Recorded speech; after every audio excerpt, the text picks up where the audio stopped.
नमस्कार, मेरा नाम है राज के वर्मा और आप देख रहे हैं गोवा का पहला हिंदी न्यूज चैनल राष्ट्र टीवी।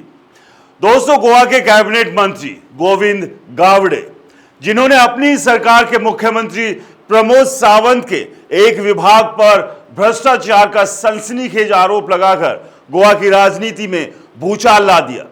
लेकिन अब सवाल यह है, क्या गावड़े का यह बयान अपनी कुर्सी पर भारी पड़ने वाला है? क्या गावड़े की कुर्सी इस आरोप के बाद जाने वाली है? क्या गावड़े ने जोश में आकर बिना जांचे परखे ऐसा बयान दे डाला जो अब उनके लिए ही गले की फांस बन गया है? दोस्तों, पहले तो तस्वीर साफ करें।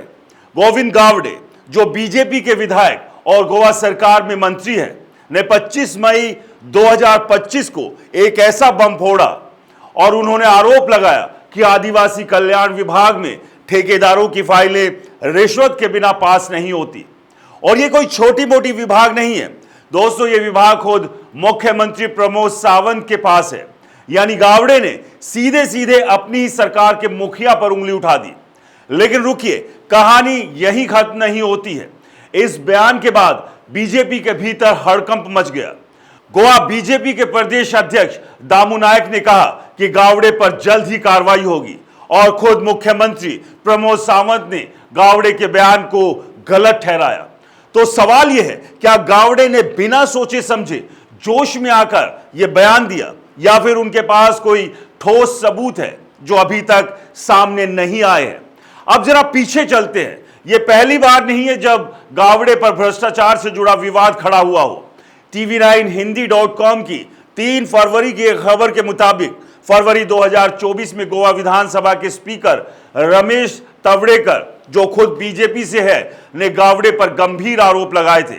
स्पीकर ने कहा था कि गावड़े ने कला संस्कृति मंत्रालय में सरकारी खजाने का दुरुपयोग किया। 13 संगठनों को 27 लाख की फर्जी कार्यक्रमों के लिए आवंटित करने का इल्जाम था और गांव के सरपंच से लेकर पंचायत सदस्यों ने इसकी शिकायत की थी। उस वक्त गावड़े की कुर्सी खतरे में आ गई थी, लेकिन वो किसी तरह बच निकले। लेकिन इस बार दोस्तों मामला और गंभीर है, क्योंकि इस बार गावड़े ने अपनी ही सरकार के खिलाफ मोर्चा खोल दिया है। तो क्या ये उनकी सियासी भूल है या फिर जानबूझकर खेला गया कोई दाव? अब बीजेपी की प्रतिक्रिया देखिए। गोवा बीजेपी के प्रदेश अध्यक्ष दामू नायक ने साफ कहा कि गावड़े पर कार्रवाई होगी। एक और बीजेपी नेता ने गावड़े के बयान को दुर्भाग्यपूर्ण बताया और मुख्यमंत्री सावंत ने तो गावड़े के आरोपों को सिरे से खारिज कर दिया। यानी पार्टी के भीतर गावड़े अकेले पड़ गए हैं। लेकिन सवाल ये, क्या गावड़े को पहले से पता था कि उनका बयान इतना बवाल मचाएगा या फिर वो जानबूझकर पार्टी के बड़े नेताओं को चुनौती देना चाहते थे? और अगर ऐसा है तो क्या ये बीजेपी के भीतर चल रही अंदरूनी कलह का हिस्सा है? क्योंकि दोस्तों, गोवा बीजेपी में सब कुछ ठीक नहीं है। तो क्या गोविंद गावड़े का बयान इस अंदरूनी सियासी जंग का हिस्सा है? अब एक और बड़ा सवाल, क्या गावड़े का मंत्रालय छिनने वाला है?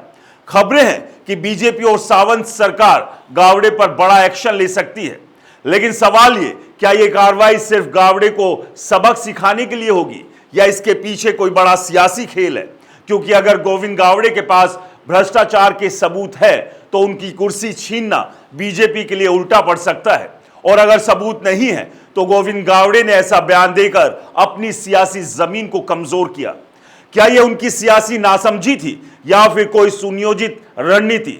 दोस्तों, सवाल कई है। क्या गोविंद गावड़े ने बिना सोचे समझे जोश में आकर अपनी सरकार पर उंगली उठा दी? क्या उनके पास सबूत है जो वो सामने लाने वाले हैं या फिर ये सब बीजेपी के भीतर की गुटबाजी का नतीजा है? और सबसे बड़ा सवाल, क्या गावड़े की कुर्सी अब सचमुच खतरे में है? क्या सावंत सरकार उन्हें मंत्रालय से हटाकर एक मिसाल कायम करना चाहती है या फिर यह सब सिर्फ सियासी शोर है जो कुछ दिनों में ठंडा पड़ जाएगा? दोस्तों, आपकी क्या राय है? क्या गावड़े का बयान उनकी सियासी भूल थी? क्या गावड़े सच बोल रहे हैं?